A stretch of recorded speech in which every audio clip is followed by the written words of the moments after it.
Dear students, நான் முதல்வனில் third சிஎஸ்க்கான course எப்படி start பண்ணலாங்கிறத பார்க்கலாம்.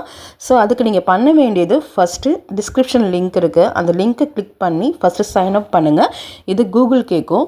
நான் முதல்வனில் நீங்கள் என்ன மெயில் ஐடி கொடுத்துருக்கீங்களோ அந்த மெயில் ஐடி தான் லாகின் பண்ணணும். வேறு மெயில் ஐடியில் கோர்ஸ் கம்ப்ளீட் பண்ணக்கூடாது. ஒன்ஸ் நீங்கள் லாகின் பண்ணிங்கன்னா உங்களுக்கு இந்த மாதிரி பேஜ் ஓப்பன் ஆகும். எல்லா காலமே ப்ராப்பராக ஃபில் பண்ணுங்கள். கம்பெனி நேமுங்கிற இடத்துல உங்களோட காலேஜ் நேமை தப்பு இல்லாமல் டைப் பண்ணுங்கள். ரோல்ன்ற இடத்துல ஸ்டூடெண்ட்டுன்னு கிளிக் பண்ணுங்கள். ஸோ கீழே பார்த்தீங்கன்னா நான் கஸ்டமர் ப்ராஸ்பெக்ட்னு இருக்கும். ஸோ அதை கிளிக் பண்ணிவிட்டு நெக்ஸ்ட்டு போயிருங்க. ஸோ கண்டினியூ கொடுத்துட்டு இன்னொரு லிங்க் இருக்கும். ஸோ அந்த லிங்க்கை கிளிக் பண்ணிங்கன்னா டைரெக்டாக உங்களுக்கான கோர்ஸ் ஓப்பன் ஆகும். இதை உள்ளே போனீங்கன்னா உங்களுக்கு சப்மாடியூல்ஸ் நிறையா இருக்கும். அந்த சப்மாடியூல்ஸை நீங்கள் லேர்ன் பண்ணி அந்த கோர்ஸை கம்ப்ளீட் பண்ணணும். இதுதான் ஸ்டெப் 1. தேங்க்யூ.